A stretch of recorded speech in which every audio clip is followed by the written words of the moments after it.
Well, Big Mama, if I stand up, I'll be the same height as I am sitting in this tall chair. She said, oh, you got to answer for everything.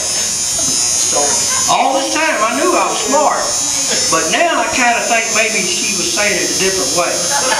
Big Mama said I had to answer for everything, so if y'all want to know anything, I'll give you an answer. And also, Big Mama, she's the one that told me to wash your hands after you eat. Not only before you eat, but after you eat. So you're not sticky. Yay! Thanks, Sammy.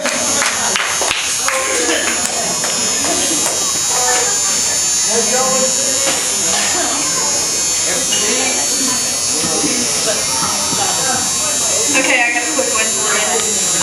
I'm Stacy, Kenny's daughter, and Margie was my grandmother. Hi, Stacy. Hello. One time, Tracy, wherever Tracy is, she'll remember this. She's with me. Tracy, where are you? You remember this story. One time we had a meal at Grandma Margie's house, and for some reason Big Mama didn't come over. And so Grandma picked a bunch of leftovers out, put them on a plate, and wrapped them up, and she sent Tracy and Amy and me over to Big Mama's house to take her the leftovers. We knock on the door, Big Mom opens the door, and we said, hey, Grandma sent you these leftovers. She invited us in the house, and she said, what'd she send those to me for? We said, well, she thought you might want some lunch. And she said, I told her to save those leftovers for her company. I don't need leftovers. I told her I didn't want any. And we said, well, she sent them. She said, well, you sit down. She gets on the phone, and she calls Grandma Margie, and she gives her what for. I told you I didn't want those leftovers. You were supposed to save those for your company. What were you thinking? Of course, we couldn't hear what Grandma was saying on the other end, and Big Mama listened for a second, and then she just slammed the phone down real hard, and she said, stubborn old woman, I don't know where she got it. I was going to work the locomotive. Can you tell a story?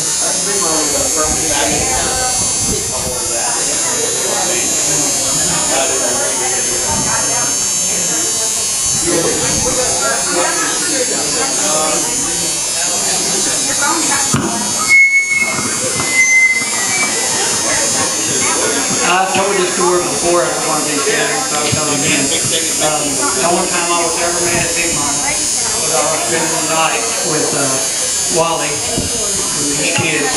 And of course Big Mama made us take a bath that night. It was Saturday night. So I took the bath and I didn't have any clean underwear with me.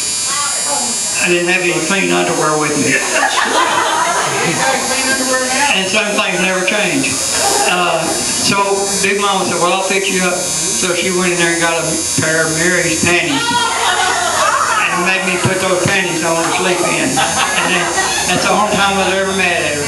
Good old lady.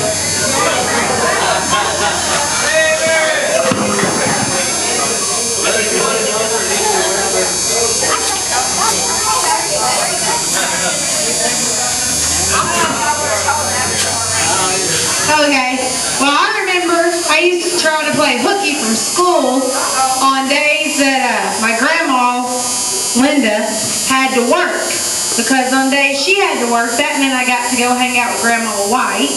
And that meant we would go to Burger Barrel, and then we'd go by Big Mama's house. So if I could manage sorry Mom, if I could manage to trick Mom into thinking I was sick, then I could skip school. So I would try to do that often. And then I remember if I could spend the night with Big Mom, then she would always sing hymns. We would always do that. And I can remember her kneeling by her bed. Me and Aunt Jane were just talking about that. Her kneeling by her bed and saying her prayers. And she had some bird, a really annoying bird for a long time. I remember that. And heating microwave up on the stove because she didn't have a microwave. What did I say? I meant heating ravioli up on, I get nervous, y'all, I don't like doing that. Heating ravioli up on the stove instead of on the microwave. I thought that was weird. So, anyway.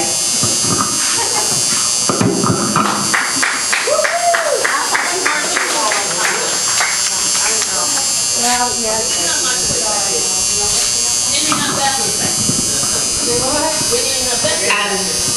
Big Mama gave me the nickname of Crawler Baby. So deal with me today. Closer. When I was going to nursing school and I had a little bug, Big Mama was often my companion, and she would be going to Aunt Florence's house or Aunt Jean's or Aunt or someone, and so we traveled together quite a bit. And she getting in the front seat of my little Beetlebug car, and she would sing hymns all the way to Memphis, and but we had many great talks, and she was a wonderful, loving person that has taught me so much about family, and that's why I'm right here today. Anyway, she was a wonderful, strong woman, and we get that off of her. And you know, others, not leaving anybody else out, but that was the beginning. I love all y'all, and I'm so glad to see everybody. This is just wonderful. I still hadn't made it to this side, but I'll get there. All right.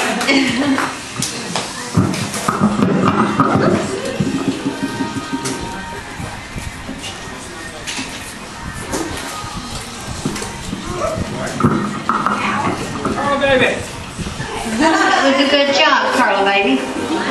She's in my cell phone as Carla baby. And I couldn't remember why, but I thought what I need to put in for Carla is Carla baby. I could write you a book about Big Mama and Grandpa because they raised me until I finished the 6th grade and moved to Memphis in the 7th grade. The reason for that was my mother had to work in Memphis, and she did not want me to be a latchkey kid too soon.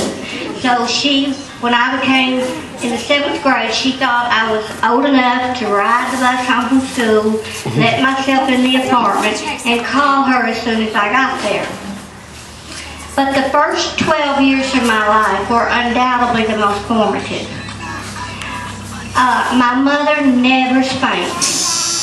My grandpa never spanked me.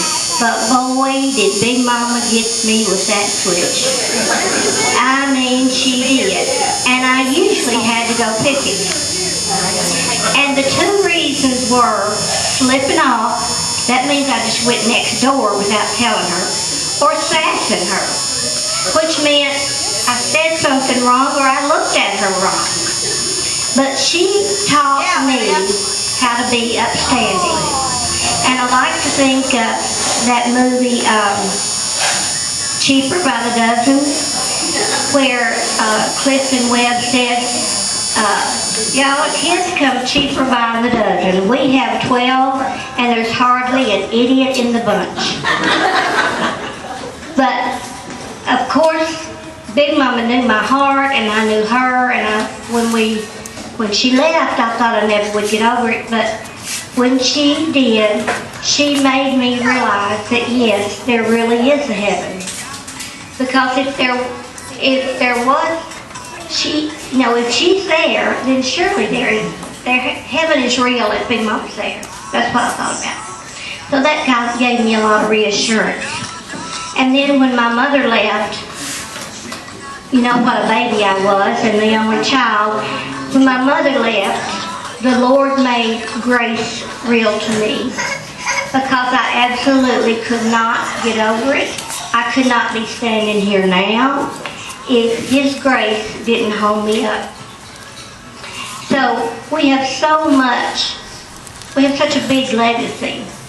And what I want to tell you is I have written up Grandpa's memories in 1964, very crudely on typewriter. And then in 98 and 99, during those 2 summers, I went to stay with Big Mama for a while, and I wrote down her memories. Now, she gave her memories to a lot of people, including Kay Needham on tape. I think some of us have that tape. It's VHS. But, and then after Big Mama left, I wrote something about her. And last year I brought them, and a lot of people took them. I forgot them this year. But if you want them, my purse is over here. If you want to put your name and address there, send a self-addressed stamped envelope, and I'll send you copies. Yes, cheap and accurate. Do you know your own address? Okay, love you all. Bye.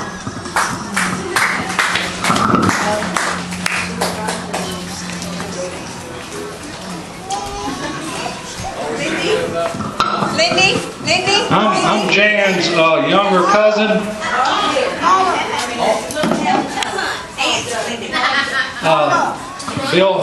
Billy White, Margie's most handsome son. Who has heard the story about the time that Big Mom's come back from the grocery store and some black guy is going to rob her? Who's heard that story? Would you come up and tell it, please?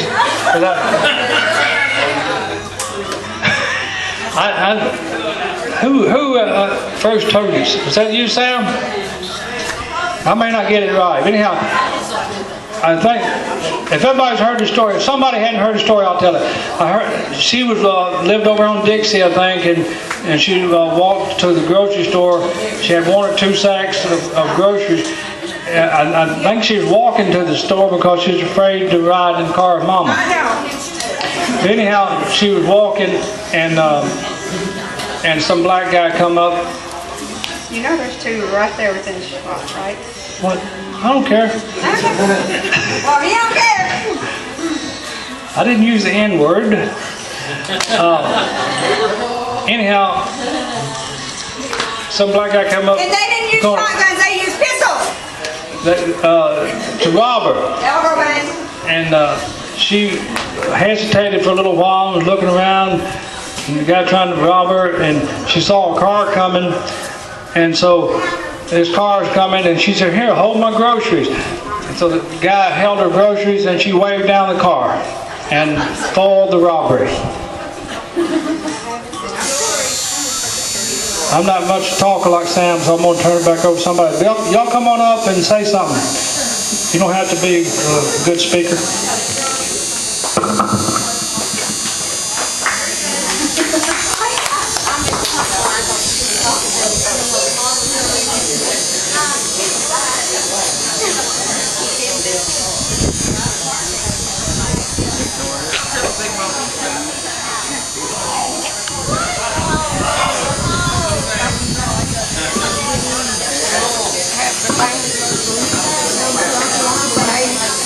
All right, I'll tell a Big Mama story. Everybody knows how tight Billy is. I mean, it's a known fact. Well, I think he gets a little bit of that from Big Mama, because one time Jeffrey was here from Chicago, and she wanted us to go to the store. She gave us like $3. She said, "Now go down here to Safeway and get my loaf of bread, and go to this other store and get something other." And said, "They got chickens for 29 cents a pound at Big D." And so we get out there, and Jeffrey and I said, "No, we're not doing all that." He said, "What do you mean?" I said, "Well, we're not walking all over town to save Big Mama a dime." I said, "We're going to go to one store, and we're going to buy it all." He said, "Well, we'd be in trouble." And I said, "Well, I'll pay the dime, because that's all we're going to save." But Big Mama, and Daddy, you say, Miss Needham, she just don't have no idea what it takes to operate a car. So she'll have you running all over town, and she just don't know how much gas is. Of course, gas is about 23 cents a gallon then. But anyway, that's where Billy gets his tightness from Big Mama, I think.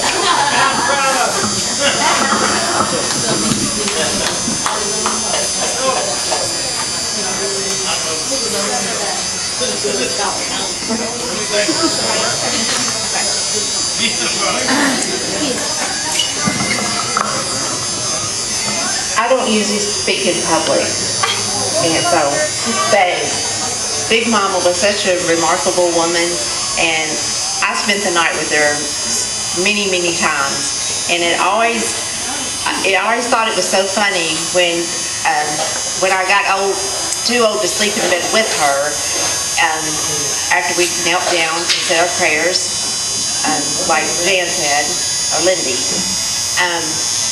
she would say, "Well, we got to get the bedclothes out to make up the bed." And I just always thought that was the funniest expression. Instead of bed linens, she calls them bedclothes. And I just thought that was just hilarious.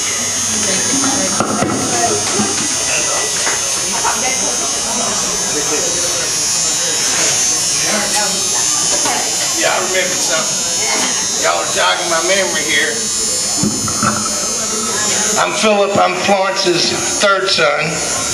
And a couple of things. I stayed at Big Mama's a lot during the summer.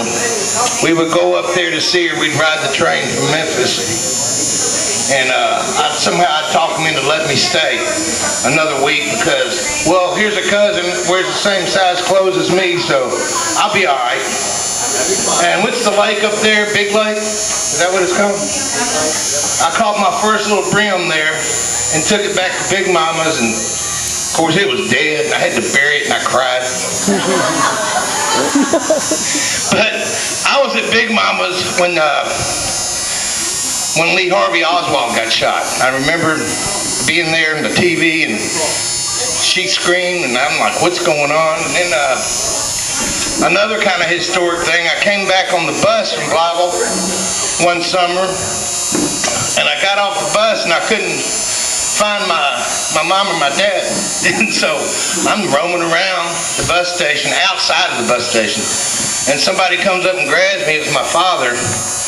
Martin Luther King had just been assassinated. And here I am walking down downtown, 8-year-old boy. I was talking a while ago about when I don't know how, Big Mama always had a little house, and there was a ton of us. Man, the whole floor would be covered with kids on what we call pallets. I didn't never know what I know what a pallet is now. I thought it was pilot, like an airplane pilot. And I never could, this doesn't even make sense. All right, sleep in that corner. Okay, no problem. I may think of something else. I remember spending a lot of time with Sam. And of course, his dad always had plenty of bicycles for us to ride. Sam was the first and only person I could see scratch out on a bike, make the tires squeal. Remember that, Sam? And Billy, it was in y'all's backyard, and y'all were shooting a BB gun at a Prince Albert can. And y'all shot a fly on the can, and it looked like Prince Albert was bleeding. And I was like, let me see.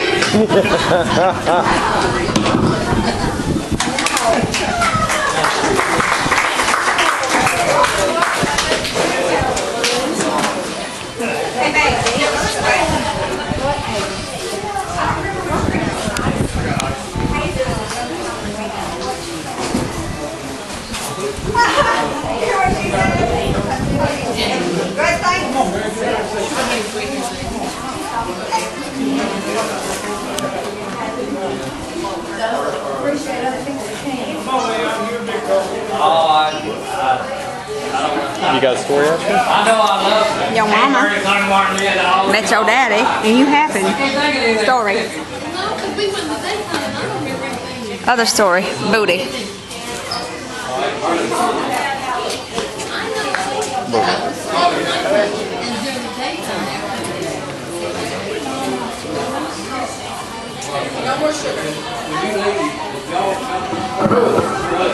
I just thought of one more story. I've told this one before too, but before I tell that one, I'm going to tell this one. Or I'm going to tell that before this one or something. Stacy was just telling me that one time we were in the car, and I remember where it was. It was down on Ruddle Road in Blytheville, and Louder. closer. That's pretty close. Okay. And the roads were flooded, and it was a mother and Big Mama and Stacy and me in the car, and I was driving, and Mother was hollering for me not to go through that deep water. Don't go through there, don't go through there. And Big Mama lifted her legs up off the floorboard and said, floor it, Ken, go through it. And I did. But the other story I was going to tell, I told this one before too. Wally and I, well, let me start back up just a little bit. Wally was 2 years older than I was, and I was out of high school, and I wanted to join the Army. And I went up to the recruiter, and I was sitting there talking with the recruiter, ready to sign the paper, and he said, do you have anybody else that might want to go in with you, a friend or something might want to go in with you? I said, no, I don't think so. Well, wait a minute, I have an uncle that's 2 years older than I am, maybe he'll go in with me. And he said, well, call him. So I called, and Big Mama answered the phone, and and it was about 11 o'clock in the morning, and I said, Big Mama, I need to speak with Wally. She said, well, I'll have to get him up. Hold on a minute. And so I was holding on, and I didn't know that Big Mama had picked the phone up again, and I was talking to the recruiter, and I said, you know, this guy's my uncle. He's 2 years older than I am, but my dad says if anybody ought to join the Army, he ought to, because he's too lazy to work. And Big Mama was listening on the other end, and I don't think she was real crazy about my dad anyway. So anyway, Wally came up there, and we joined the Army together, and I stayed in 6 months, and he stayed in 6 months, and he got out for a few months and went back and made a career of it. But the story that I think Mary's heard is when we got ready to get on the bus in Blytheville, we rode the bus to Memphis, I think, and then flew into Shreveport, Louisiana. But Big Mama gave us a little note in a sealed envelope when we got on that bus. She said, now boys, don't open this till you get away from Blytheville. And the note said something like, Kenny, there's some bad girls out there, and there's a disease called syphilis, and you want to be careful of the girls you hang around with, and so on and so forth. And I wish I still had that note, because I learned a lot from it. Thank